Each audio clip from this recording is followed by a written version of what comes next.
শিখিয়ে দেওয়া হলো। কিন্তু রুটি ভাজার জন্য আগুনের অভাব দেখা দিল। তখন হযরত জিবরাইল আলাইহিস সালাম আল্লাহ তাআলার আদেশক্রমে দোজখ থেকে সামান্য আগুনের ধোঁয়া নিয়ে আসলেন।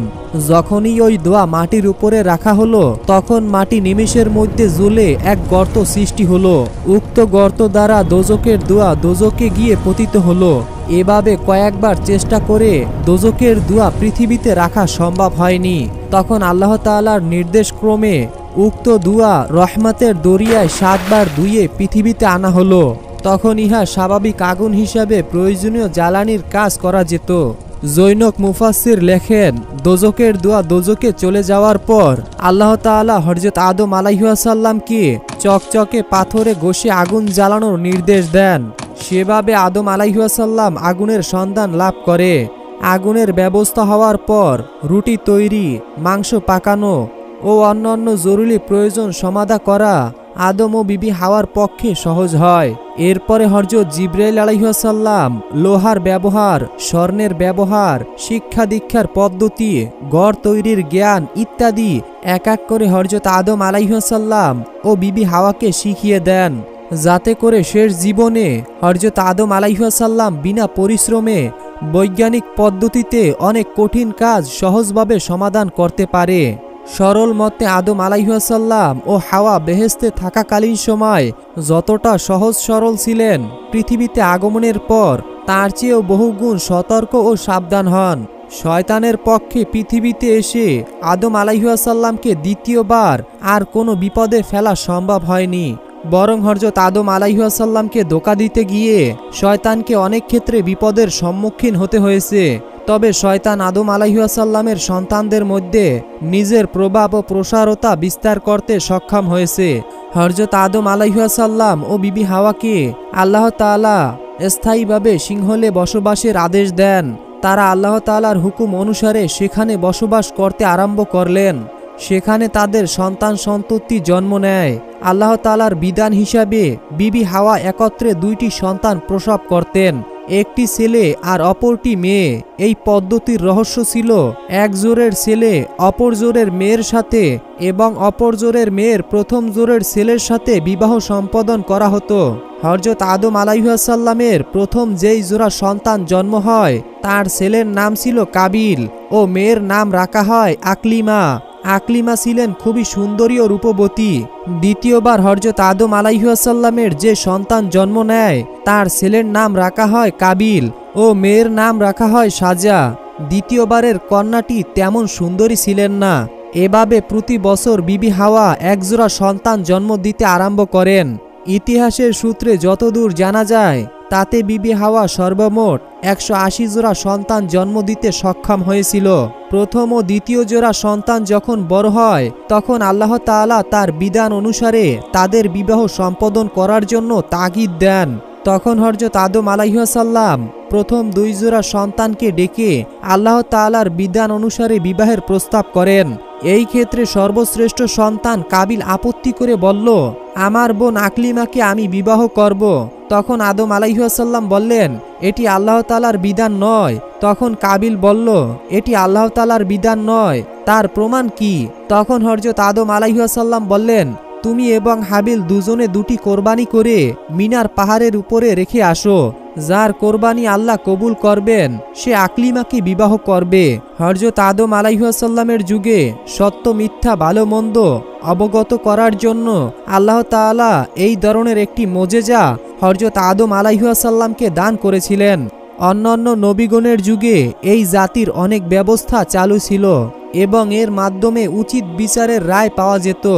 যেমন হযরত নূহ আলাইহিস সালামের যুগের দ্বারা সরাসরি আল্লাহ তাআলার পক্ষ থেকে অজানা বিষয় সম্বন্ধে জ্ঞাত হওয়া সম্ভব ছিল। যেমন জাহাজের উপরে হাত রাখলে যদি জাহাজটি স্থির থাকত, তবে বোঝা যেত বাদী সত্যবাদী, আর যদি নড়ে উঠত, তবে বোঝা যেত বাদী মিথ্যাবাদী। হযরত দাউদ আলাইহিস সালামের যুগে ছিল লোহার শিকলের ব্যবস্থা। এটা আসমানে ঝুলন্ত অবস্থায় থাকত। বিবাদমান ব্যক্তিদের মধ্যে যে শিকল ধরত, সে যদি সত্যবাদী হতো, তাহলে শিকল তার হাত জড়িয়ে ধরত, আর যদি মিথ্যাবাদী হতো, তবে শিকল তাকে ধরত না। হযরত সুলাইমান আলাইহিসসালামের যুগে ছিল গর্তের বিচার। বিবাদমান ব্যক্তিদের মধ্যে যার পা গর্তে আটকে যেত সে ছিল অন্যায়কারী, আর যার পা গর্তে আটকাতো না সে ছিল সত্যবাদী। হযরত জাকারিয়া আলাইহিসসালামের যুগে ছিল কলমের বিচার। এভাবে অধিকাংশ নবীদের যুগে সত্য মিথ্যা যাচাইয়ের একটি খোদাই ব্যবস্থা থাকত। কিন্তু শেষ নবী হযরত মুহাম্মদ সাল্লাল্লাহু আলাইহি ওয়াসাল্লামের যুগে আল্লাহ তাআলা এই ব্যবস্থা বাতিল করে দুজন সাক্ষীর জবানবন্দির উপর সত্য মিথ্যার প্রমাণ নির্ভর করে দিলেন। এটা ছিল শেষ নবীর উম্মতকে সম্মানিত করে দেখানোর একটি পদ্ধতি মাত্র। হযরত আদম আলাইহিসসালামের নির্দেশ অনুসারে তারা দুই পুত্র হাবিল ও কাবিল দুইটি মেষ জবাই করে মিনার একটি পাহাড়ের উপরে রেখে আসলো। কিছুক্ষণের মধ্যে একখণ্ড অগ্নি এসে হাবিলের জবাইকৃত মেষটি উধাও করে দিল। এই দৃশ্য দেখে হযরত আদম আলাইহিসসালাম বলল, হাবিলের কোরবানি কবুল হয়েছে, অতএব সে আকলিমাকে বিবাহ করবে। আল্লাহ তাআলার এই ইঙ্গিত অনুসারে হযরত আদম আলাইহিসসালাম হাবিলের সঙ্গে আকলিমা এবং কাবিলের সঙ্গে সাজাকে বিয়ে দিয়ে দিলেন।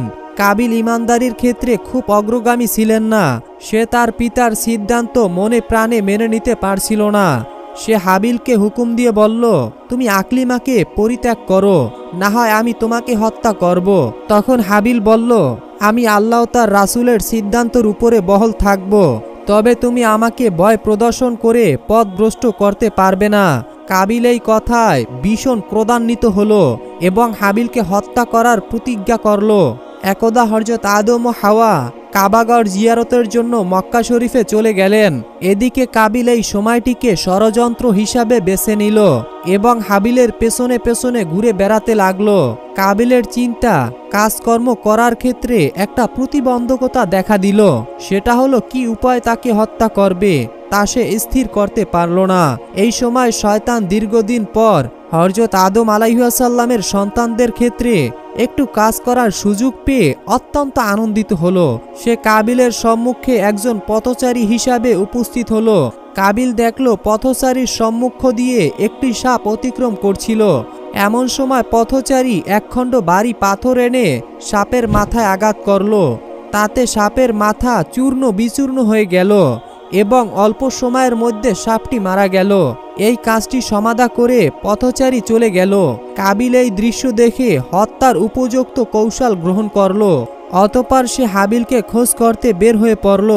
বাড়ির বাইরে গিয়ে সে দেখতে পেল হাবিল ছাগল বসবাসকারী একটি নির্জন গৃহের এক কোণায় ঘুমিয়ে আছে। তখন কাবিল দূর থেকে একটি ভারী পাথর বহন করে নিয়ে আসলো এবং ধীরে ধীরে হাবিলের কাছে গিয়ে সজোরে পাথর দ্বারা তার মাথায় আঘাত করল। এমনি হাবিল ছটফট করে উঠল। তখন কাবিল পাথরটি উঠিয়ে পুনরায় তার মাথায় আবার আঘাত করল। এবার সে নিস্তব্ধ হয়ে গেল। হাবিল মৃত্যুবরণ করল। প্রথম কাজ সমাধান করে সে দ্বিতীয় আরেকটি সমস্যার সম্মুখীন হলো। হাবিলকে হত্যা করা হয়েছে, এখন তার লাশটি কি করা যাবে? যদি এভাবে রাস্তার পাশে লাশটি পড়ে থাকে তবে তার অন্যান্য ভাইরা এই হত্যার রহস্য অবশ্যই উদ্ঘাটন করে ফেলবে। কাবিল এই বিষয় নিয়ে খুবই দুশ্চিন্তাগ্রস্ত হলো। এমনকি সে দুচোখের পানি ছেড়ে দিয়ে অজর নয়নে কাঁদতে লাগলো। এমন সময় সে দূরে দেখতে পেল দুটি কাক ভীষণ যুদ্ধ মারামারিতে লিপ্ত। কিছুক্ষণ মরণপণ যুদ্ধ করার ফলে একটি কাক মৃত্যুবরণ করল। হত্যাকারী কাকটি নিজের ঠোঁট ও পা দ্বারা মাটির একটি গর্ত করে নিল এবং মৃত সেই কাকটিকে টেনে এনে সেই গর্তে ফেলে উপরে মাটি দিয়ে ঢেকে দিল। এই কাজ সমাধান করার পর কাকটি উড়ে চলে গেল। কাবিল এই দৃশ্য দেখে নিজের জন্য পথ পেয়ে গেল। তাড়াতাড়ি সে নিকটবর্তী স্থানে একটি কবর খনন করল এবং তার মধ্যে হাবিলকে রেখে মাটি চাপা দিল। এই সম্পর্কে কোরআনুল কারিমে ইরশাদ হয়েছে, আর তাদেরকে আদমের পুত্রের বৃত্তান্ত যথাযথ শুনিয়ে দিন। যখন তারা উভয় কিছু কোরবানি আল্লাহ তাআলার দরবারে পেশ করল তখন তাদের একজনের কোরবানি কবুল হলো এবং অপরজনের কোরবানি কবুল হলো না। যার কোরবানি কবুল হলো না সে বলল, আমি তোমাকে খুন করবই। অপরজন বলল, আল্লাহ মুত্তাকিনদের কোরবানি কবুল করে থাকেন। তুমি আমাকে খুন করার জন্য তোমার হাত বাড়ালেও আমি তোমাকে খুন করার জন্য আমার হাত তুলব না। আমি বিশ্ব রব আল্লাহ তাআলাকে ভয় করি। আমি চাই যে তুমি আমারও তোমার পাপের ভার বহন করো। ফলে তুমি দোজখীদের অন্তর্ভুক্ত হয়ে যাও। এটাই জালিমদের শাস্তি। অতঃপর তার নফস তাকে উত্তেজিত করল নিজের ভাইকে হত্যা করতে। অতঃপর সে ক্ষতিগ্রস্ত লোকদের অন্তর্ভুক্ত হলো।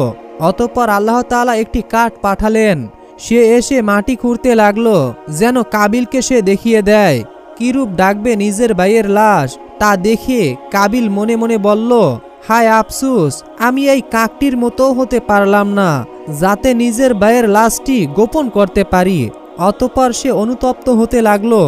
এই কারণেই আমি বনি ইসরায়েলদের প্রতি বিধান দিলাম যে কেউ কোনো ব্যক্তিকে হত্যা করলে কোনো প্রাণের বিনিময় ব্যতীত অথবা কোনো ফাসাদ ব্যতীত যা ভূপৃষ্ঠে তার দ্বারা বিস্তার হবে, তবে সে যেন দুনিয়ার সব মানুষকে হত্যা করল। আর যে ব্যক্তি একটি প্রাণকে রক্ষা করল, তবে সে দুনিয়ার সব লোকের প্রাণ রক্ষা করল। কাবিল সব ঝামেলা শেষ করে নিশ্চিত হলো এবার সে মহা আনন্দে আকলিমাকে বিয়ে করবে। পৃথিবীতে তার আর কোনোই প্রতিবন্ধকতা নেই। তাই মনের আনন্দে সে পথ চলতে আরম্ভ করল। হঠাৎ আল্লাহ তাআলার ইঙ্গিতে তার হাঁটু পর্যন্ত মাটির মধ্যে গেড়ে গেল।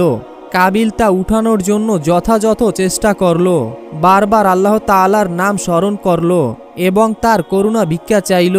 আল্লাহ তাআলার পক্ষ থেকে বাণী এলো, হে পাপিষ্ঠ, রক্তের সম্পর্ক ছিন্ন করে যে ব্যক্তি ভাইকে হত্যা করেছে তার শাস্তি হলো জীবিত অবস্থায় তাকে মাটিতে পুঁতে ফেলা।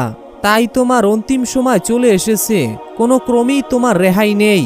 তখন শয়তান আকুতি মিনতি করে বলল, হে পরওয়ারদিগার, বেহেশতে শয়তান আপনার নিষেধ অমান্য করে হযরত আদম আলাইহিস সালামকে নিষিদ্ধ গাছের ফল ভক্ষণ করিয়েছিলেন। তার উপরে তো এত বড় শাস্তি অবতীর্ণ হয়নি। এছাড়াও হযরত আদম ও বিবি হাওয়া সরাসরি আপনার আদেশ লঙ্ঘন করেছে, তাদেরকেও তো এত বড় শাস্তি প্রদান করেননি। সেখানে আমার উপরে এত বড় শাস্তি চাপানো কি অন্যায় নয়? তখন তাকে জবাব দেওয়া হলো, তারা কেউ রক্তের বন্ধনের ভাইকে হত্যা করেনি। তোমার অপরাধের তুলনায় তাদের অপরাধ শতভাগের 1 ভাগ। এরপরে কাবিলের কোমর পর্যন্ত মাটি গ্রাস করে নিল। সে বলল, আমার পাপ কাজের ধরন সর্বনিকৃষ্ট, অতএব আমাকে আল্লাহ তাআলা চরম শাস্তি দিবেন। তাই সে চিৎকার দিয়ে আল্লাহ তাআলার দরবারে ফরিয়াদ করলেন, হে প্রভু, আপনি আমার পিতা আদম আলাইহিস সালামকে যে কালেমার ওসিলায় ক্ষমা করেছিলেন, আমি সেই কালেমা পাঠ করছি, লা ইলাহা ইল্লাল্লাহু মুহাম্মাদুর রাসূলুল্লাহ সাল্লাল্লাহু আলাইহি ওয়াসাল্লাম। এখন এই কালেমার বরকতে আমাকে ক্ষমা করুন। এরপরে কাবিলকে ছেড়ে দেওয়ার জন্য আল্লাহ তাআলা মাটিকে হুকুম দিয়ে বললেন, হে মাটি, তুমি কাবিলকে ছেড়ে দাও। তখনই মাটি তাকে ছেড়ে দিল। এবার কাবিল নিজেকে পাপ মুক্ত মনে করল। তাই সে আকলিমাকে দর্শন করতে অগ্রসর হলো। তখন আল্লাহ তাআলা কাবিলকে ফেরেশতা দ্বারা একটি নির্জন এলাকায় নির্বাসন দিলেন। সেখানে তাকে এক মহাশাস্তির মধ্যে রেখে দিলেন। জৈনক্য ফেরেশতাকে নিয়োগ করে দিলেন এবং আল্লাহ তাআলা হুকুম দিয়ে বললেন, এর মাথায় বড় এক পাথর দিয়ে তুমি আঘাত করবে এবং তার মাথাকে চূর্ণ বিচূর্ণ করে দিবে। আবার তা ঠিক হয়ে যাবে।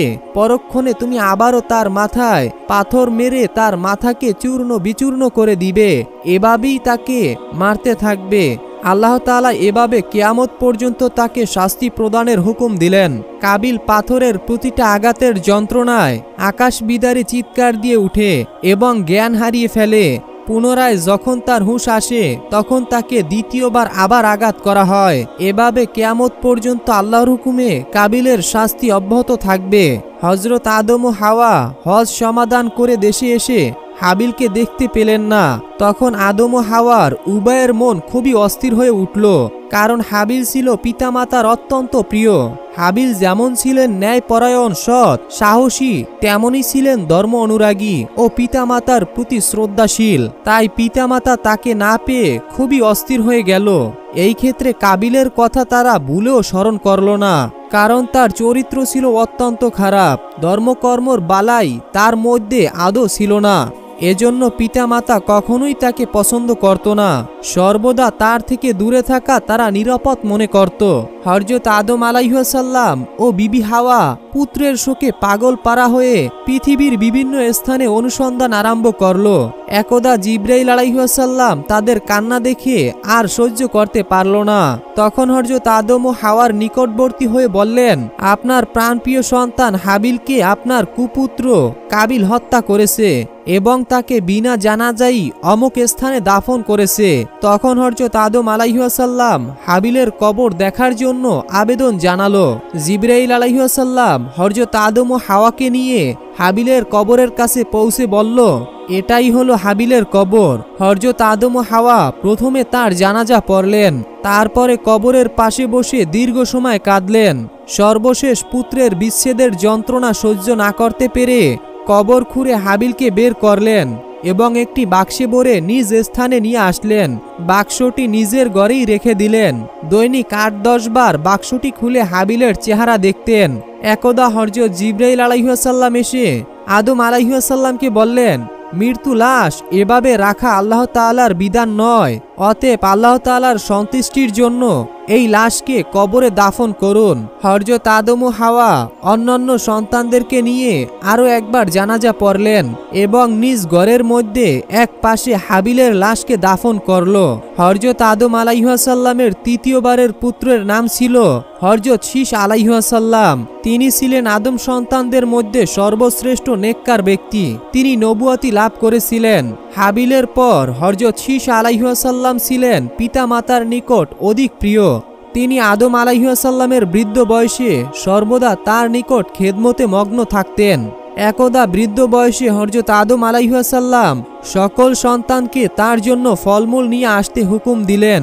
সন্তানেরা পিতার হুকুমের পরিপ্রেক্ষিতে যে যা পারল তা নিয়ে আসলো, কিন্তু হযরত শীস আলাইহিসসালাম কিছুই আনতে পারলেন না। তখন হযরত আদম আলাইহিসসালাম বললেন, শীস, তুমি তো কোনো ফল নিয়ে আসলে না। হযরত শীস আলাইহিসসালাম বললেন, আব্বাজান, আপনি বেহেশতের মধ্যে অত্যন্ত সুস্বাদু ফলের স্বাদ গ্রহণ করেছেন। এখন এই পৃথিবীর স্বাদবিহীন ফল আপনার সম্মুখে পেশ করতে আমার লজ্জা হচ্ছে, তাই আমি কিছুই আনিনি। এছাড়াও আপনি আল্লাহ তাআলার একজন অদ্বিতীয় নবী। আপনি যদি বেহেশতের ফল খেতে আশা করেন এবং আল্লাহ তাআলার নিকট আরজ করে পেশ করেন, তবে নিশ্চয়ই আল্লাহ তাআলা আপনার জন্য ফল প্রেরণ করবেন। হযরত আদম আলাইহিসসালাম শীস আলাইহিসসালামের কথা শুনে বলল, প্রিয় বৎস, আমি আল্লাহ তাআলার নিকট গন্ধম খেয়ে যে অপরাধ করেছি তাতে দ্বিতীয়বার খাবারের জন্য কিছু আবদার করতে আমার ভীষণ লজ্জাবোধ হয়। তার চেয়ে বরং তুমি নিষ্পাপ ছেলে আল্লাহ তাআলার দরবারে প্রার্থনা করো। তখন হযরত শীস আলাইহিসসালাম আল্লাহ তাআলার দরবারে কিছু ফল মূলের জন্য প্রার্থনা করলেন। আল্লাহ তাআলা হযরত শীস আলাইহিসসালামের আবেদনের পরিপ্রেক্ষিতে অনেকগুলো জুরির ফল বোঝাই করে একজন হুরকে দিয়ে হযরত শীস আলাইহিসসালামের নিকটবর্তী পাঠিয়ে দিলেন। সেই হুরটি হযরত শীস আলাইহিসসালামের নিকটে এসে বলল, আল্লাহ তাআলা আমাকে সহ সব ফলমূল আপনার জন্য প্রেরণ করেছেন। তখন হযরত শীস আলাইহিসসালাম সবকিছু নিয়ে পিতার সম্মুখে হাজির হলেন। হযরত আদম আলাইহিসসালাম বেহেশতের ফল খেলেন এবং পর্যাপ্ত পরিমাণে সকল সন্তানদের মধ্যে বিতরণ করলেন। সর্বশেষ হুরের সাথে হযরত শীস আলাইহিসসালামের বিবাহ দিয়ে দিলেন। অতঃপর হুরকে বললেন, মা, তুমি এখন বেহেশতে চলে যাও। যেহেতু পৃথিবীতে তোমার উপযোগী পরিবেশ নেই, তোমার সাথে একদিন বেহেশতে শীসের মিলন হবে, পৃথিবীতে নয়। তখন হুর সালাম দিয়ে বিদায় গ্রহণ করলেন। হযরত আদম আলাইহিসসালাম প্রায় 1200 বছর জীবিত ছিলেন। এর মধ্যে তার 350 সন্তান জন্মগ্রহণ করেন।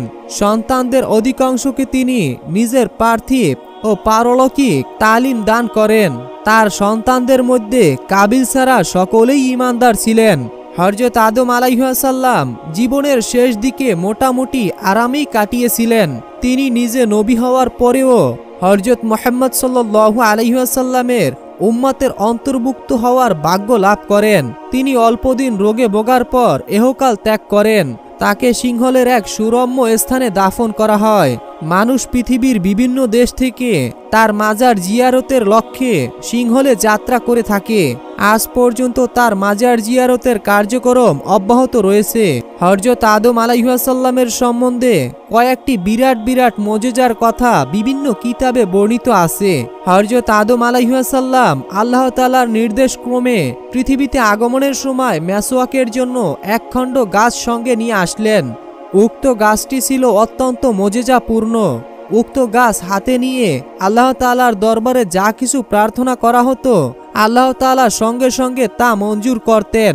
উক্ত গাছ পরবর্তী সময় নবীগণের হাতে হাতে হযরত মুসা আলাইহিসসালামের নিকট আশ হিসাবে এসে পৌঁছায়, যা দ্বারা তিনি সাপ তৈরি করে পৃথিবীর সব বিধর্মীদের সাথে মোকাবেলা করেছিলেন। একসময় হযরত আদম আলাইহিসসালামের সন্তানেরা দুর্ভিক্ষের সম্মুখীন হয়। তখন তারা পিতার নিকট গিয়ে তাদের জন্য আল্লাহ তাআলার দরবারে দোয়া করতে বললেন। হযরত আদম আলাইহিসসালাম ব্যক্তিগত সুযোগ সুবিধার জন্য আল্লাহ তাআলার দরবারে দোয়া করতে সাহস পেতেন না। তাই তিনি সন্তানদের হাজারো জোরাজুরির পরেও আল্লাহ তাআলার দরবারে কোনো দোয়া করেনি। তখন হযরত আদম আলাইহিসসালামের সন্তানেরা একত্রিত হয়ে তার পিতার ওসিলা দিয়ে আল্লাহ তাআলার দরবারে ফরিয়াদ করলেন। আদম আলাইহিসসালামের সন্তানদের এই ফরিয়াদের পরিপ্রেক্ষিতে আল্লাহ তাআলা হযরত জিবরাইল আলাইহিসসালামের মারফতে অসংখ্য স্বর্ণ রূপা ও মুদ্রা পাঠিয়ে দেন। হযরত আদম আলাইহিসসালামের সন্তানেরা এই মুদ্রা নিয়ে পিতার নিকট গমন করেন। এই মুদ্রা দ্বারা তখন কোনো প্রয়োজনীয় জিনিস খরিদ করা সম্ভব ছিল না, কারণ পৃথিবীতে তখন পর্যন্ত আদম সন্তান ব্যতীত অন্য কোনো মানুষ ছিল না, কোনো উৎপাদন ছিল না, কোনো ক্রেতা বিক্রেতা ব্যবসায়ী ছিল না। এই অবস্থায় টাকা ও স্বর্ণ দ্বারা কি উপায় সাধিত হবে, এই কথা ভেবে হযরত আদম আলাইহিসসালাম তার সন্তানদেরকে বলল, আমি তোমাদেরকে একটি নির্দিষ্ট স্থানের কথা বলে দিচ্ছি। তোমরা স্বর্ণ মুদ্রা নিয়ে সেখানে যাবে এবং যার যা প্রয়োজন তার নাম বলবে। প্রয়োজনীয় মুদ্রা সেখানে রেখে আসবে। পরের দিন তোমরা মুদ্রার বিনিময়ে প্রয়োজনীয় সমস্ত কিছু সেখানে পাবে। আদম সন্তানেরা পিতার নিকট থেকে সমস্যার এক অভিনব সমাধান পেয়ে অত্যন্ত আনন্দিত হলো। তারা আর বিলম্ব না করে পিতার উপদেশ অনুসারে স্বর্ণ মুদ্রা নিয়ে যথাস্থানে চলে গেলেন এবং শৃঙ্খলার সাথে লাইন ধরে মুদ্রা জমা করে আসলো। পরের দিন যথাসময় তারা গিয়ে নির্দিষ্ট স্থানে পৌঁছে দেখল পিতার কথা অনুসারে তারা সকলে নিজ নিজ মালপত্র পেয়ে গেল। তখন হযরত আদম আলাইহিসসালাম আল্লাহ তাআলার দরবারে সেজদায় পড়ে শুকরিয়া আদায় করলেন। কথিতে আছে হযরত আদম আলাইহিসসালাম যখন পৃথিবীতে অবতরণ করেন তখন যে স্থানে তিনি প্রথম পা রাখেন তখন সেখানের মাটিগুলো টকবক করে ফুটে উঠে এবং ঘুরতে থাকে। এই দৃশ্য দেখে শয়তান ভাবল এই মাটি দ্বারা বিরাট উদ্দেশ্য সাধিত হয়ে যাবে। তখন সে সেখান থেকে এক মুষ্টি মাটি নিয়ে গভীর সমুদ্রের মাঝে এক পর্বতের উপরে রেখে দেয়। বাকি ঘূর্ণমান মাটি একটি গর্তের আকার ধারণ করে ভূগর্ভে চলে যায়। এই মাটি হতেই নাকি পৃথিবীর খনিজ দ্রব্য সৃষ্টি হয়। এ যাবৎ শতাধিক রকমের খনিজ দ্রব্য মানুষের কল্যাণে ব্যবহৃত হয়। এগুলো সবই হযরত আদম আলাইহিসসালামের আদম মোবারকের বরকতের সৃষ্টি বলে বিশেষজ্ঞদের ধারণা। দ্বিতীয়ত, যে মাটি শয়তান পর্বতের চূড়ায় রেখে দিয়েছিল তা দ্বারা পৃথিবীর জাদুবিদ্যা প্রচলিত হয়, যা আজ পর্যন্ত মানুষের অকল্যাণের ক্ষেত্রে ব্যবহৃত হয়ে আসছে। হযরত আদম আলাইহিসসালামের জমানায় আইয়ামে বীজের রোজা ফরজ ছিল। প্রতি চন্দ্র মাসের 13, 14, 15 তারিখকে আইয়ামে বীজ বলা হয়। হযরত শীস আলাইহিসসালামের নবুয়ত লাভ করার পরে আইয়ামে বীজের রোজার ইফতারি আল্লাহ তাআলা হযরত আদম ও তার সন্তানদের জন্য ফেরেশতাদের মারফতে বেহেশত থেকে প্রেরণ করতেন। এটা ছিল নূরে মুহাম্মাদির বরকত। একদা শীস আলাইহিসসালাম যখন দেখলেন তার পিতা হযরত আদম আলাইহিসসালাম অতি সাধারণভাবে সন্তানদেরকে নিয়ে ইফতার করেন, যা সংগ্রহ করাও ছিল খুবই কষ্টকর, তখন তিনি আল্লাহ তাআলার দরবারে ফরিয়াদ করে বললেন, হে পরম করুণাময়, তোমার নিকট খাদ্য সম্পদ অর্থের কোনো কিছুরই অভাব নেই। এমন তো অবস্থায় নূরে মুহাম্মাদির উম্মতেরা হযরত আদম আলাইহিসসালাম খাদ্যের অভাবে যথাযথ দূর অবস্থায় কাটাচ্ছে। এই ব্যাপারে তোমার রহমত কামনা করি। হযরত শীস আলাইহিসসালামের দোয়ার পর হতে রোজার 3 দিন ইফতারির নামে বহু রকম খাদ্য বেহেশত হতে আসতে থাকে। সেই খাদ্য এত পর্যাপ্ত ছিল যে যা 10 দিন পর্যন্ত সকলে খাওয়ার পরেও উদ্বৃত্ত থাকত। হযরত আদম আলাইহিসসালাম শেষ বয়সে আল্লাহ তাআলার আরও অনেক দান অনুদান লাভ করেন, যার সংখ্যা নির্ণয় করা খুবই কঠিন। তো প্রিয় বন্ধুরা, ভিডিওটি কেমন লাগলো অবশ্যই কমেন্টে জানাবেন। আর আপনি যদি এই চ্যানেলে নতুন দর্শক হয়ে থাকেন অবশ্যই রাসূলের জুলফিকার চ্যানেলটিকে সাবস্ক্রাইব করে আমাদের সাথে যুক্ত থাকুন।